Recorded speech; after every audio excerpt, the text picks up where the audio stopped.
ሰው ሆኖ አንድነትን የሚጠላ ጤናማ አእምሮ ያለው ነው ማለት አይቻልም። አንድነት ለሀገር ልማት፣ ለሰላም መሰረት ነው። ይቺ ቃል የእሳቸው መታወቂያ ናት፣ ካፋቸው የማትጠፋ። በሰዎች መካከል ሰላም እንዲሰፍን፣ እርቅ እንዲወርድ፣ መልካምነት እንዲነግስ ሁሌም የራሳቸውን ጥረት ያደርጋሉ። ይህ የተፈጠሩለት ዓላማ የተቸሩት መክሊትም ነው። ስለ ሰላም ሲናገሩ የአስተሳሰብ ልዩነት አለ የፈጠረው የሰው ልጅ ባህሪ ነው። የመመካከር፣ የመነጋገር፣ ሐሳብን የመደገፍም ሆነ የመንቀፍ አስተሳሰብ መርህን አድርጎ የወረደን ሃይማኖት ይዘን በሃይማኖት ስም መናጨት መሰረት የሌለው ነው ይላሉ። የሰው ልጅ የሚያጣለው ገንዘብና ስልጣን ነው በማለትም ይታወቃሉ። በመነጋገርና በመቀራረብ የማይፈታ ችግር እዚህ ምድር ላይ የለም።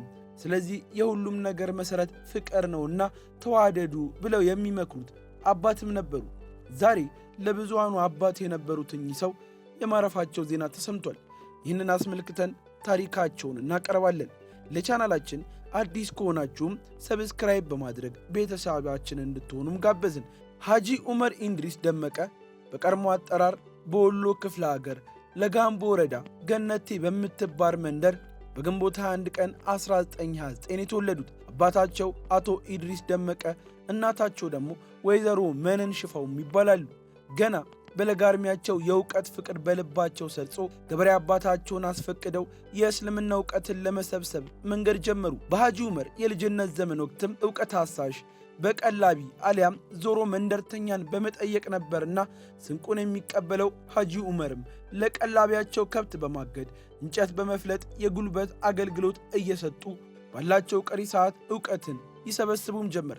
ይህ አስደናቂና ለብዙዎች ትምህርት የሚሆነው የልጅነት ታሪካቸው ቢዘረዘር መሽቶ ይነጋል እንጂ በቀላሉ ማያልቅ። በጽናት ያውም የቤተሰብም የሞራልም ሆነ የስንቅ ድጋፍ ሳይደረግላቸው ከቶም እሳቸው ከእውቀት ገበታ ለማስተጓጎል በትዳርና በግብርና እንዲታሰሩ ቢደረጉም ካለማቸው ፍንትው ባለማለታቸው ያጋጠማቸውን ፈተና በሙሉ ጽናትና በብልሃት በመወጣት ካሰቡበትም ለመድረስ ችሏል። ሐጂ ዑመር ከ50 ዓመታት በፊት አዲስ አበባ የመጡት ኡስታዛቸው መምህራቸውን በመፈለግም ነበር። ደሴ የወይዘሮ ስህን ትምህርት ቤት መምህር የነበሩት በደርግ ዘመን የእስልምና ጉዳዮች ሊቀመንበር በሐጂ ሙሐመድ ሳኒ ሐቢብ ጀምሮት የነበረውን ትምህርት ለመቀጠል እንጂ አዲስ አበባ ለመኖር አልነበረም ዓለማቸው። እሳቸው መምህራቸውን የፈለጉትን ያህል ደሴ ውስጥ ያስተምሯቸው የነበሩ የእሳቸው ተማሪዎችም እሳቸውን ፍለጋ ተከትሏቸው መጥተዋል። ሆኖም ለዓመታት የሰበሰቡት ዕውቀት ሌሎችን ለማስተማር ከበቂ በላይ መሆኑን የተረዱት ሐጂ ሳኒ በአንዋር መስጂድና በመስጂድ ኑር በተለምዶ በኒ መስጂድ በሚባለው እንዲያስተምሩ ተመደቡ። እርሳቸውም ግማሽ ቀኑን ለራሳቸው ዕውቀትን ሲሰበስቡ፣ ቀሪውን የቀን እኩሌታ ምሽት ላይ በማስተማር ያሳልፉም ጀመር። ሙፍቲ ሐጂ ዑመር ኢድሪስ ከማስተማር ባሻገር ከ50 ዓመታት በላይ ሃይማኖታዊ መጽሐፍትንም ጽፈዋል። ቅዱስ ቁርአንንም ተርጉመዋል። በቅርቡ የቁርአን ትርጉም ሥራቸው በሲዲም ተሰራጭቷል።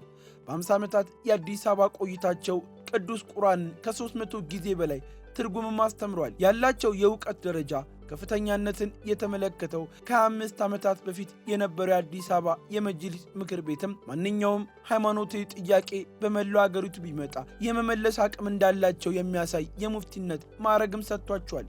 በኢትዮጵያ የተለያዩ አካባቢዎች የተፈጠሩ ሃይማኖታዊ አለመግባባቶችን፣ ዕውቀት አጠር ግጭቶችንም ፈተዋል፣ አስታርቋል። በደርግ ዘመን የኢትዮጵያ እስልምና ጉዳዮች ከመሠረቱ ሰዎች መካከልም አንደኛው ነበሩ። በ1967 የምክር ቤቱ አባልና የዑለማ ሊቀመንበርም ነበሩ። በተከታታይ ለነበሩት ዓመታት በተለያዩ ኃላፊነት ቦታ የሰሩም ሲሆን ከ10 ዓመታት በፊት የአዲስ አበባ እስልምና ጉዳዮች ከፍተኛ ምክር ቤት ሊቀመንበር በነበሩበት ጊዜም በሙስሊሞች መካከል የተፈጠሩ አለመግባባቶችን በውይይት በእውቀት ላይ ተመስርተው ለመፍታት የበኩላቸውን ከፍተኛ ጥረትም አድርጓል። በዚህች ሀገር የሙስሊምን አንድነት ለማምጣት የጠለቀ ምርመራ የሚያስፈልገው ነው ብዬ አላምንም። ጠንካራ መሪ ያስፈልገናል። በእኩልነት የሚያይ መሪ፣ አላህን የሚፈራ በጥቅም ድለላ የማይታለል የሆነ መሪ፣ ከራሱ የሕዝብን ጉዳይ የሚያስቀድም መሪ ያስፈልገናል ሁሌም ይላሉ። ከግል ጥቅም ይልቅ የሃይማኖትን ክብር ለማስጠበቅ የሚሰራ አቋም ያለው መሪ ያስፈልገናል በሚለው ንግግራቸውም በይበልጥ ይታወቃሉ። ሐጂ ዑመር የኢትዮጵያ ሙስሊሞች መፍትሄ አፈላላጊ ኮሚቴዎች በስር በነበሩበት ጊዜ ከኡስታዝ መሐመድ ጀማል አጎናፍርና ከሌሎች አባቶች ጋርም በመሆን ለ4 ዓመታት መንግሥት ከኮሚቴዎች ጋር በማስታረቅ ኮሚቴዎቹ እንዲፈቱና በመንግሥት ይቅር እንዲላቸው ብዙ ጥረት አድርጓል። ሐጂ ዑመር ያላቸው የሕይወትና የእውቀት ልምድን በመጠቀም አገርም ሆነ የኢትዮጵያ ሙስሊሞች በሚፈልጓቸው ወሳኝ ወቅትም ትልቅ የሆነ ታሪክንም አበርክቷል። ይህ እውነታ የእሳቸውን የዕለት ከዕለት እንቅስቃሴ በመገናኛ ብዙሃን የሚከታተል ማንኛውም ኢትዮጵያዊ የሚመሰክረው ነው። የእስልምናን የሰላም ሃይማኖትነት፣ የትብብር፣ የመቻቻል፣ የመከባበርና የመዋደድ ሃይማኖትነትን እስከዛሬ ይገለጽ ከነበረው በይበልጥ በተግባርም አሳይቷል። ሙስሊሞች ከሌሎች ወገኖቻቸው ጋር ሊኖራቸው ስለሚገባው የአኗኗር ስልት ብቻም ሳይሆን ከሃይማኖት ተከታይነት ባሻገር ሰውነት ቀዳሚ መሆኑን ለማስገንዘብ ሰው መሆን ይቀርማል በሚል መርሃቸው ሰብአዊነትን አጉልቶ አስተምሯል። ሀገራችን በበቂ ሳትጠቀምባቸው የቆዩት እኚህ ትልቅ አባት በአስተምህሮታቸው ሙስሊሞች ብቻ የኔ የሚሏቸው ሳይሆኑ ሀገርም የምትፈልጋቸው አባት ነበሩ።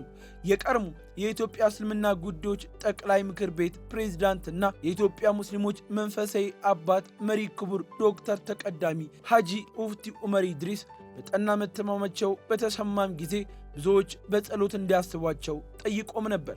ነገር ግን በጥቅምት 9 2018 በተወለዱ በ89 ዓመታቸው ከዚህ ዓለም በሞት ተለይቷል። ለመላው ቤተሰቦቻቸው እንዲሁም ለወዳጅ ዘመዶቻቸው ለኢትዮጵያንም ጭምር መጽናናትን እየተመኘን ለዛሬም አበቃን። ለቻናላችን አዲስ ከሆናችሁም ሰብስክራይብ በማድረግ ቤተሰባችን እንድትሆኑ ጋበዝን።